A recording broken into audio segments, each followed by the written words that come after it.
Hey everybody, what's up? So today we are going to be doing step number 3 or video number 3 in the series of the engine build of the Magnum. Again, you can use this for the 5.9 or the 5.2. This is the 5.9 that I'm doing. So just double check some of the specs and stuff on your build, but you know, all the same theory applies. What I'm doing to this one, you can apply to the 5.2. So today, what we're going to be doing is getting into assembling the piston rings to the pistons. But before we do that, I bought a fit-to-file piston ring just to make sure I get the gaps that I want in my little street strip build here. And I'll go over that in a second. As you can see, I've got everything laid out back there. You know, the how to tell which is the top ring, the second ring, what your oil control rings are. You know, I've got a piston ring filer right there, and I'll show you how to use it to make sure you square the end up right, how to measure your ring end gap, you know, in the cylinder first. You know, we can kind of match the rings to the cylinder, and then we can install them in the piston. And I've got a little chart there I'll go over here in a second that shows the proper orientation where you should put the piston rings. So they don't overlap each other, so you get the best compression that you can and the best oil control as well, so you don't create oil consumption issues, vacuum issues, things like that. You know, basically running performance type stuff. So, and then we'll assemble a piston, drop it in. We'll do a bearing clearance check on it as well, you know, with some Plasti Gauge, just like we did with the crank on video number 2. So we'll check a couple pistons just to make sure that we've got good clearance there on the bearings. And if we do, then we'll just go ahead and pop the rest through and do that. So anyway, let me get set up, and then we'll kind of touch on some of this back here a little bit, how to measure it, and then we'll get going. So hang tight, let me get set up. As you can see now, I've got my piston rings laid out. I am using Hastings piston rings for my Dodge Magnum 5.9. Here is the part number that I'm using. And I'll put this also in the description, the part number. So these are a 1.5 millimeter top and second ring, 4-inch bore. So that's what that is. And then basically the .005 is more of like a fit to ring, you know, so they make the gap a little longer here. So, and then here is my oil control rings. So you get 2 upper control rings for each cylinder and 1 of these. Then obviously 1 of each of the top and second ring. So how to identify this? The directions say if there is a dot or an etch mark, and I don't know if you can see this or not, but right here is the little dot. So that is going to signify, you know, to face upward. So this is my top piston ring.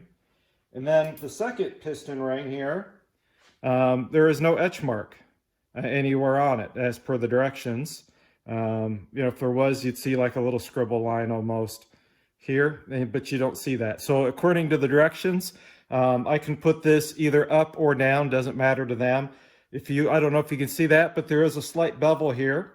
So I'm going to go ahead and put all mine with the bevel facing upward just for consistency, although they say it doesn't matter which way. And then, like I said, you'll get 2 each of these control rings, you know, and then you'll get this as well, which you'll put in. So we'll go over the assembly order here in a few minutes, but the first thing we got to do is we need to fit our pistons or fit our rings to the cylinder bores. So what I'll do is I'll go over that in a second. But what I'm looking to achieve for my engine is I did a little research just to make sure for my top ring, I'm going to go 0.0045 per inch. So since I have a 4-inch bore, 4.00 bore, I'm going to take 4 times 0.0045. And basically my ring end gap is going to be 18 thousandths. So that's what I'm going to shoot for my ring gap when I set it. And then for my second oil ring gap, it's basically 0.0050 per inch again. So I'm going to take that 4.00 bore times the 0.0050, and I get 0.020 for my second ring end gap that I'm going to achieve. And then for my oil control rings, basically I want to have a minimum gap of 15 thousandths. Really the maximum, you know, is anywhere from 40 to 45. So as long as you have a minimum of 15, you'll be okay there. So with that said, and then I'll go over this in a minute, you know, as far as when I go to how to install a ring, and then where you want to position the rings, depending on if you're working on the driver's side of the engine or the passenger side of the engine. Anyway, we'll go over this in a minute. So with that said, let me take the camera. We'll go ahead and put this first ring in. We'll measure the ring end gap, see where I'm at to start with, and then we'll come over here to the piston ring filer that I've got. So we'll go over to the piston ring filer and I'll show you how to use this. They're really inexpensive to use, and you know, we'll start filing it to get the proper ring end gap. So with that said, let me set the camera up for number 1 cylinder and we'll start there. All right, so I've got my piston ring. Here's number 1 cylinder. You can see I've got the dot here facing up, so this is the top piston ring. I'm going to go ahead and set it in here.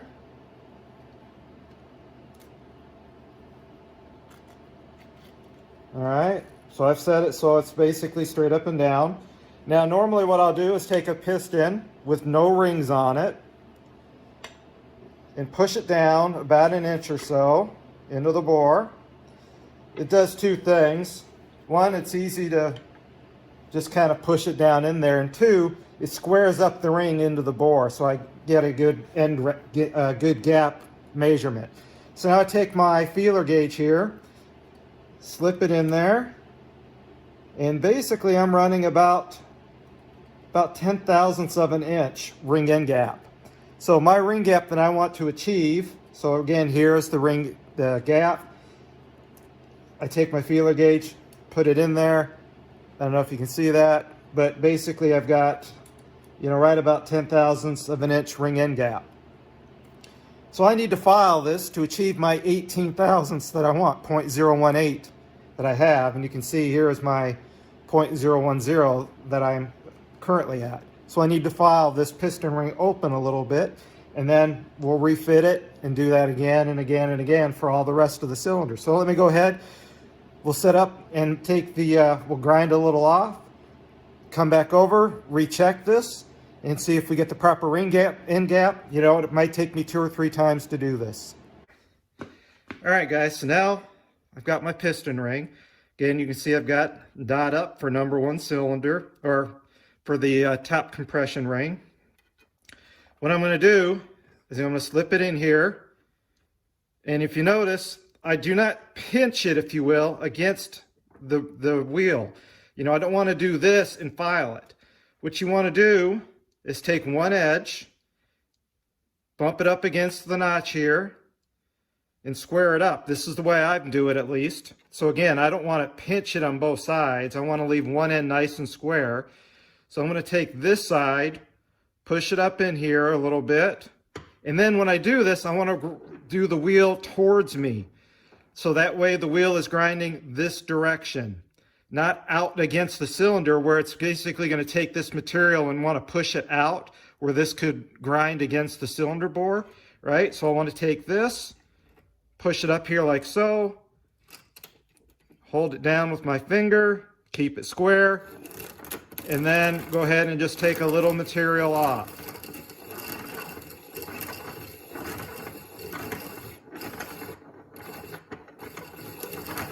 All right, so now I've taken a little material off. What I'm going to do is also, you just want to make sure you don't have any rough edges, you know, but you don't want to bevel the edge either with a file. Just knock off your rough edges and then go ahead and refit this again, and now see what our ring gap is. And you may need to do this multiple times to get the proper ring end gap.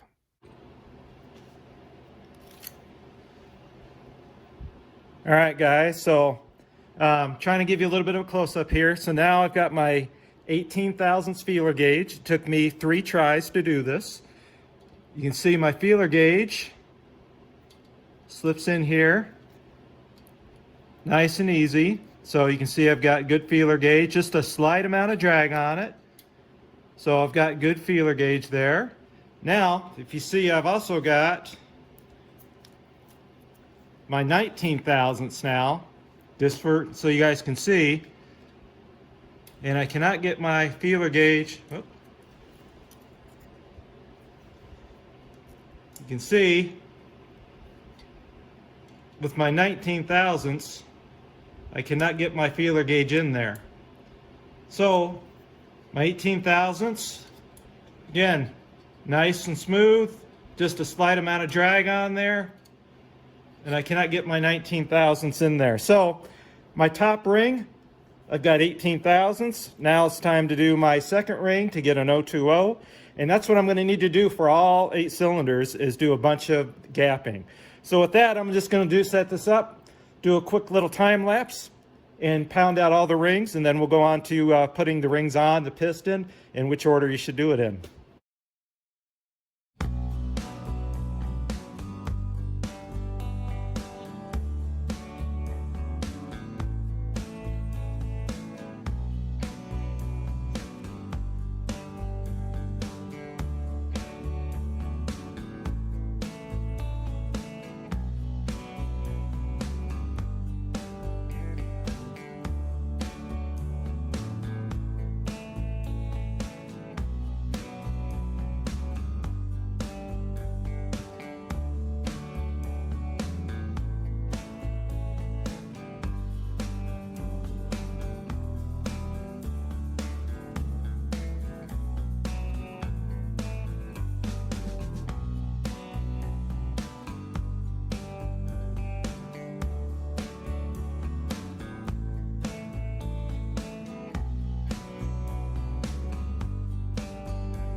All right, guys. So now let's go ahead and talk about how to install the piston rings. So this is number 2 piston. I've already done number 1 and 3 so far. And what we're going to do, let me move that out of the way, is we're going to now install our rings, as well as we're going to install them to where they are separated so they don't overlap. You don't want all your rings lined up, if you will, on the piston, because you can have some compression issues, a little lower compression. You can have some higher oil consumption. You can create vacuum problems if you have them lined up, that kind of thing. So what you want to do is you want to put them in different spots around the piston, and that's what this diagram kind of shows.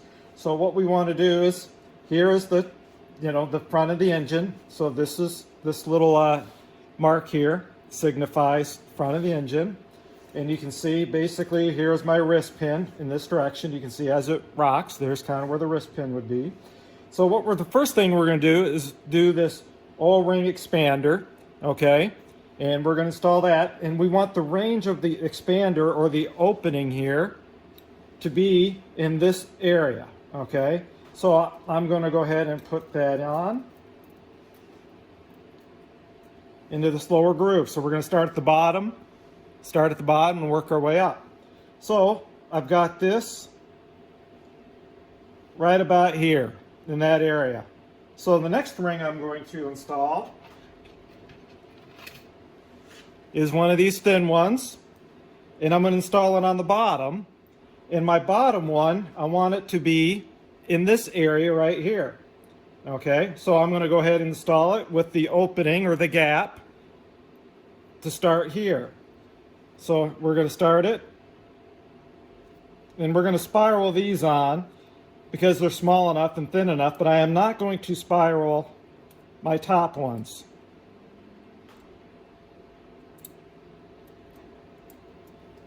All right, so there we go. We've got the bottom one installed. Top of the piston, actually need to move it just a little bit. There we go. So we've got it right about here. We've got the spiral right about there, opening. And now I'm going to do the top oil ring, and we want it to be right about here. So again, I'm going to start it right there. Pop it in, do a little spiral there. All right, popped her right on. So now we've got our lower rings. So we've got the opening right about here, right about there.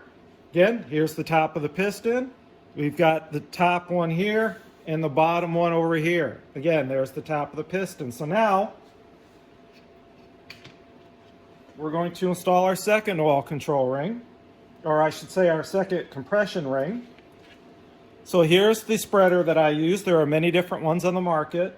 I'll put a link in the description to a few different ones. I'll also put a link in the description for the piston rings that I purchased, and I'll also put a link in the description for the ring filer as well. So now I'll set my piston ring, and I'm doing with the bevel up, in this case for the second ring. Although the directions say it doesn't matter which way I put it in, I'm going to go with bevel up.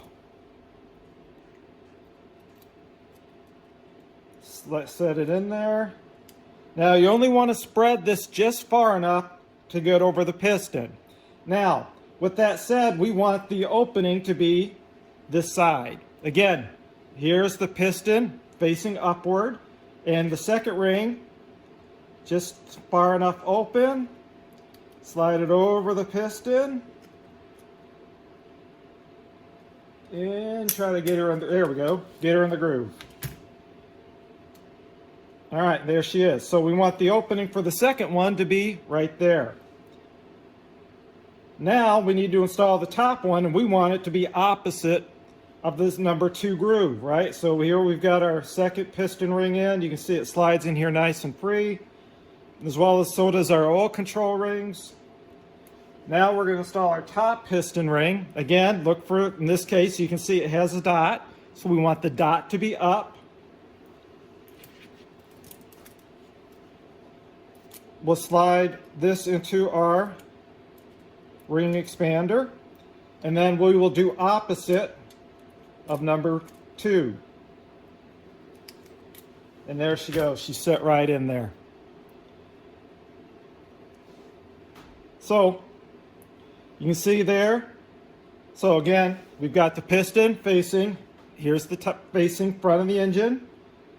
Top ring facing over here. Second ring facing over here. I have the expansion ring expander right in this area. I've got the top oil control ring over here in this area. And I've got the bottom one over here in this area, the bottom one over here in this area. So they're all spread apart. So when we drop this in, you know, none of them are lined up.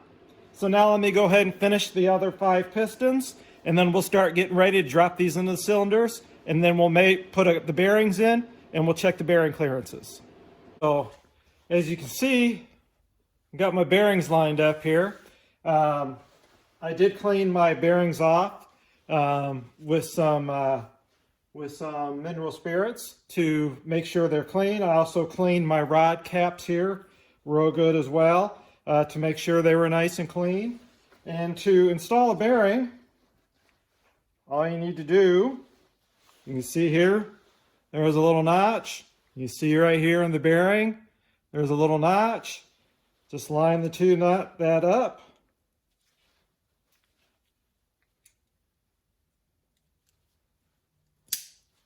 and just snap her in. So there she is. She snapped in. That's the cap half. So you can see she's in the notch good. You know, the V here notch that's for oiling purposes. So we've got that aligned. And now we'll go ahead and do the same thing on the rod end here. You can see again, there's the notch on the rod. Here's the little notch on the bearing. Line those two up and snap her in place. And then again, you just want to make sure, you know, that it's flush with the rod ends. And the same goes for the cap. You know, you just want to make sure that they're flush with the ends. And then we'll do the rest of them. And we'll go ahead then and start slipping this into the cylinders. So let me do the other 7 rods, get the main or the rod bearings installed, and then we'll get ready to put our first piston in. So I've done a couple things. One is I've put some oil on the cylinder to make the piston easier to go down in. 2, here's my piston ring compressor. I've also put a little oil in that as well to make the piston a little easier to slide into the bore. If you've never used one of these, it's pretty simple. To loosen it, you need to press this down, and then you put your little lever in the hole, and then you can expand it and make it bigger. To tighten it, you simply just do that. Stick it in there and give her a turn and tighten her up. So it's pretty basic. I'll put a link in the description as well, you know, for one of these if you do not have one. So we'll go ahead and loosen them back up. Now the other thing I've done is I set the crankshaft up to where it is the furthest away from the cylinder. Kind of here, I'll reposition it. You can kind of see the crankshaft down here. You know, I put it all the way to the opposite direction. The reason I did that is so when I go ahead and put the piston in, you know, I'm going to go all the way down on this bore, but then when I go to flip it over, it'll be a lot easier to torque the other bearing half on. Instead of having it all the way down, it'll be real easy to do the Plasti Gauge check. So what I'm going to do now is make sure you put something over your rod ends, not to necessarily protect the rods, more to protect the crankshaft. You don't want the threads here as you push this in to nick the crankshaft and, you know, basically give a spot for this bearing to catch and spin inside the, you know, spin on the crank. So put something on there. I probably should have some longer ones on there, but that's what we're going to do. So now I'm going to double check to make sure my rings are where I want them. So bottom one is here. It's number 2 ring.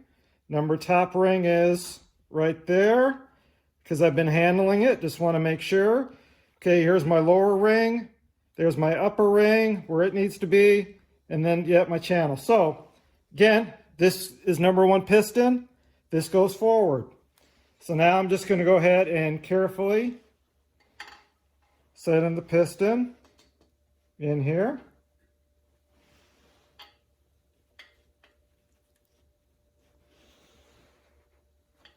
There she goes. All right. Now, take my piston ring compressor. Looks like I need to open it a little bit more.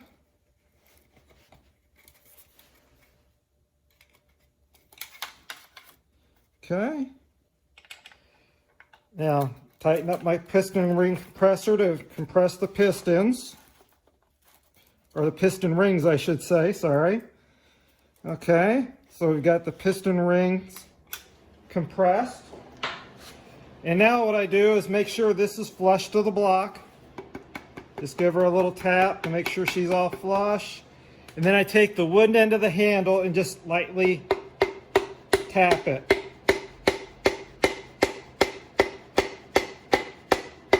And you'll feel, you don't want to force, you do not want to force the rings in. You don't want to break a ring. Take your time. Make sure your rod end is free, not hitting the crank. And there she is. So now, piston's in. I'm going to put my hand down on the bottom and keep tapping it to guide it onto the crankshaft.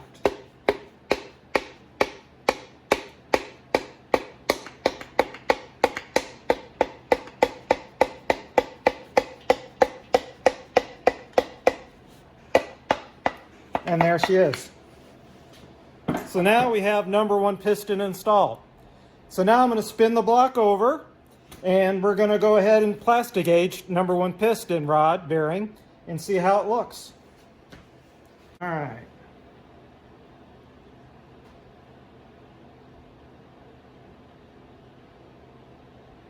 All right, so we've got our piece of Plasti Gauge set in place. Now remember how I marked the caps, right? 1 and 1 and 1. 1 and 1 on the rod, just to help you make sure you get them put on the right spot again. So now I'll set the cap on with 1 and 1, and you can see here's the number 1 facing forward as well, just to make sure we have good alignment.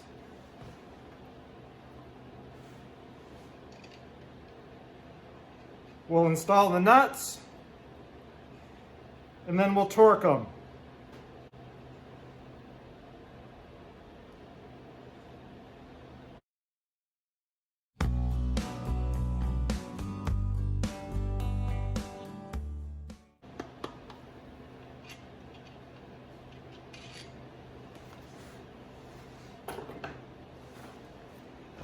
All right, so it looks like we have, looks like we have about 2/1000 of an inch bearing clearance. So again, just like the crankshaft, you know, we want to have one in that 1.5 to 2/1000 range. And there we go, we have 2/1000 of an inch bearing clearance. Now what I'm going to go ahead and do is slide this piston into the bore a little bit, put my assembly lube on both bearing halves, and I'm going to go ahead and put number 2 in, and I'll probably check one each of the rest of the cylinders from here, just to make sure they're okay, you know, that we still maintain that 2/1000 of an inch, and then we'll be done with our rotating assembly. Then we can go ahead and put our camshaft in and our timing gear set. So with that said, let me go ahead and put in the rest of the pistons. I'll do a little time lapse and we'll go from there.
All right, guys, so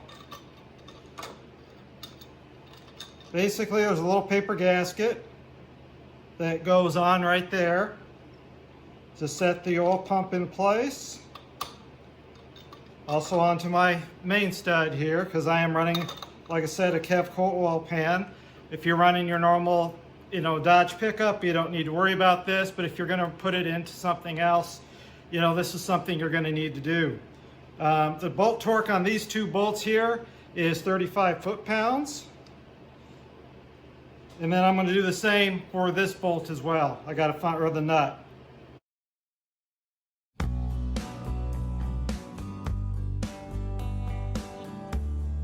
And there we go. Now we've got our oil pump installed. So now I'm going to flip the engine over and we'll do the camshaft and the timing gears. All right, guys, time to install the camshaft. So I'm running a Lunati Voodoo camshaft in my Magnum. So first thing though I need to do is, as we slide it in, I'm going to put my assembly lube on it.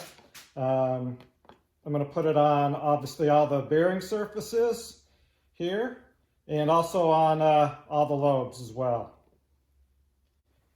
So I will do a little time lapse of that real fast so you guys don't need to see that, and then we'll stick the camshaft in.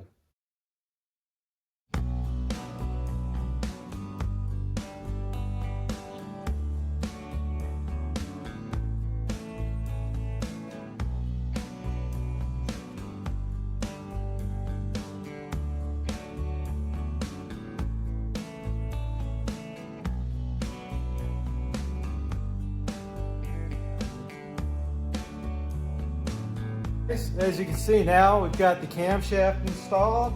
She turns nice and free. So now we'll go ahead and put the timing gears on. All right, guys, so you can see we've got the cam plate installed now. Make sure you have this little splash put on. I am running a double roller timing chain versus a single.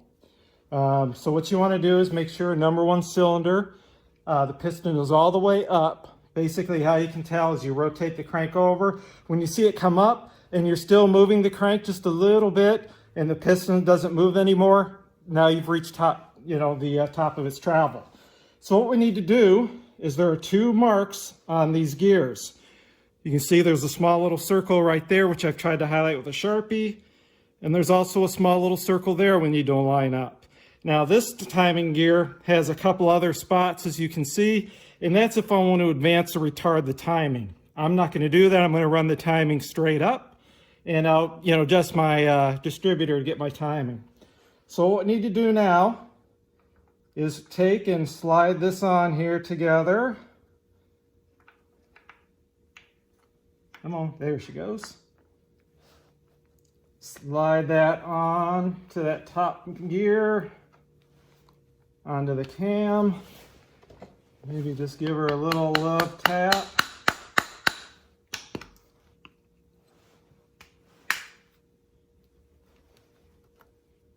All right, here we go. There she goes. All right.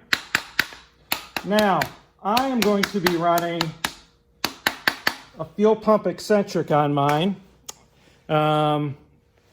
Because I'm going to be running a manual fuel pump, not an electric. So also make sure you put this little splash shield on down here as well. So I'll be running this this fuel pump eccentric, like I said, so I can run a mechanical fuel pump. So basically you need, on mine, I've got a long snout camshaft installed. I've got another video that explains all the LA to Magnum conversion stuff. So I'm running a long snout, and you can see my keyway sticks out. So I need to basically put this cam gear on that keyway, and then I can torque this bolt to 50 foot-pounds. All right, guys, so I've got the fuel pump eccentric torqued on, or the nut torqued on here.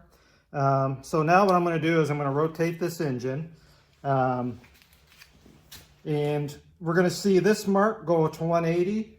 The piston will go down, come back up to top to all the way up in its travel. And then what we'll do is we'll turn it some more. So basically we'll double check to make sure our two circles here are aligned again, and the piston should be all the way up again, indicating that we're at top dead center on the compression stroke.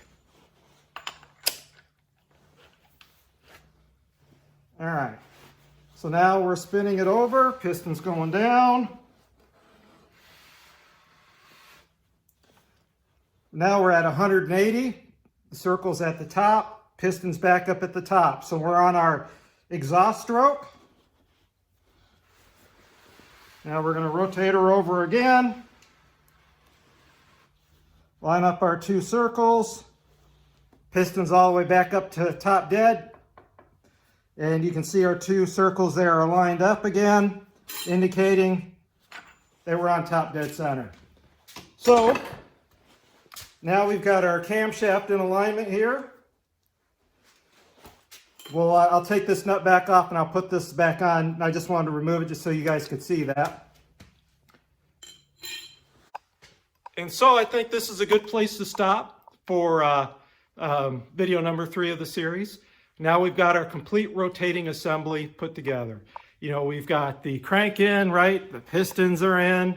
The rod bearings check, clearances check good.